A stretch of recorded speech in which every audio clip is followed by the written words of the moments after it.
मुल्क में बढ़ती हुई महंगाई के खिलाफ जामशोर की आवाम का रद्द-ए-अमल। मजीद देखिए जामशोर से अवैस रज़ा शोरो की इस रिपोर्ट में। के साथ मैं हूँ अवैस रज़ा शोरो। नाज़रीन, इस वक्त मैं मौजूद हूँ शहर कोटड़ी में। कोटड़ी में मौजूद हूँ। यहाँ पर हमने लोगों से बात की। लोगों का कहना है कि बड़ी महंगाई है। आइए मजीद चलते हैं मार्केट में और दुकानों में लोगों के पास। जी अच्छा, आप यहाँ पर कोटड़ी में मौजूद हैं, दुकान पे आए हैं। महंगाई के बारे में क्या कहना है आपका? ये कहना है कि कोई बंदा कोई चीज़ खरीदने के लिए तैयार नहीं। जहाँ तक देखा जाए कि कपड़े पहनने से लेकर खाने तक हर चीज़ में रेट बढ़े। जहाँ तक आटा देखा जाए तो ऐसे कितना बढ़ेगा। कपड़े का रेट, कपड़े वाले के पास जाएँ उनके भी रेट किया जाए। कपड़े लेने जाओ तो 800-900 से तो ऊपर की बात चलती है। सिलाई देखा जाएगा, सिलाई तो भी 1000 से ऊपर जाएगी। क्या करेगा? महंगाई के बारे में क्या कहना है आपका? बस अल्हम्दुलिल्लाह, महंगाई तो बहुत है। गुजर बसर बड़ा मुश्किल हो गया। कस्टमर आते हैं बेचारे, कपड़ा लेने आते हैं। हमारी दुकान है माशाल्लाह, शॉप है, मगर कपड़ा लेने तो बोलते हम दवाइयाँ लें, खाना लें या कपड़ा लें। बड़ी मुश्किल से अपने 6 बच्चे हैं, मगर पहनने के लिए एक थोड़ा बड़ी मुश्किल से हो रहा है। सीजन भी आ रहा है, ईद का सीजन आ रहा है, रमजान आ रहा है और महंगाई और बढ़ से ज्यादा बढ़ गई है।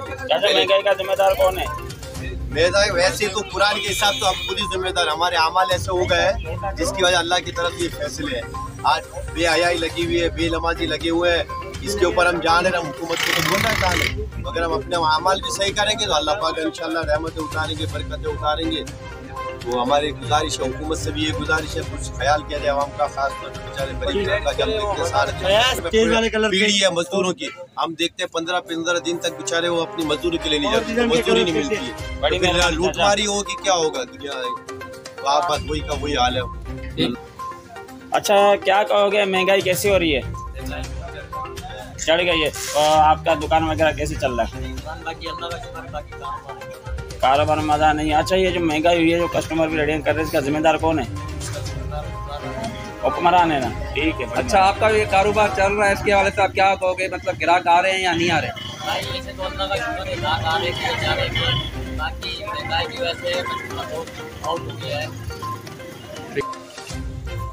अब आप महंगाई के हिसाब से आप क्या कहेंगे?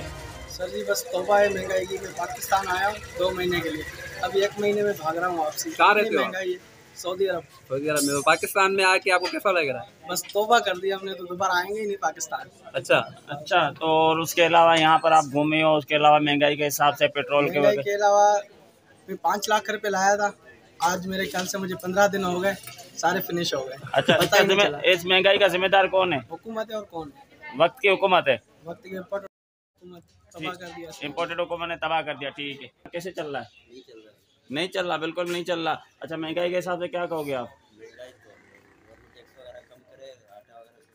अच्छा, आटा वगैरह सस्ता करे। ये जो महंगाई है, इसका जिम्मेदार कौन है? हुक्मरान है। आते भी हैं तो रेट पूछकर वापसी चले जाते हैं। उनकी क़ुव्वत खरीद ख़त्म हो गई बिल्कुल, और ये इतनी क़ुव्वत खरीद ख़त्म हो गई कि आइंदा लग रहा है कि हमें शॉपें बंद करनी पड़ेंगी, जिस तरीके से जो है ना महंगाई का रेशू चल रहा है। अच्छा, महंगाई का इसका जिम्मेदार कौन है सर? महंगाई का जिम्मेदार अरबाब इख्तियारी है कि असल में इसमें आम आदमी तो महंगाई का जिम्मेदार तो नहीं है ना। हमें तो जो माल आगे से मिलेगा हम वैसे ही बेचेंगे, तो रिटेल वाले क्या कर सकते हैं? होलसेल में महंगाई रोज सोने के हिसाब से हर चीज़ मिल रही है, आज की रेट है, तो क्या किया जाएगा इसका? ठीक। जी हाँ नाज़रीन, हमने यहाँ पर लोगों से मालूम किया और दुकानदारों से भी मालूम किया। दुकानदारों का भी यही कहना था कि महंगाई ने कमर तोड़ दी है और इस वक्त जो है ऐसी महंगाई कभी भी नहीं हुई जो इस इम्पोर्टेड हुकूमत के दौर में हुई है। डेली पाकिस्तान न्यूज़ के साथ अवैस रज़ा शोरो, कैमरामैन मीर बाला, जाली फोटो। जी।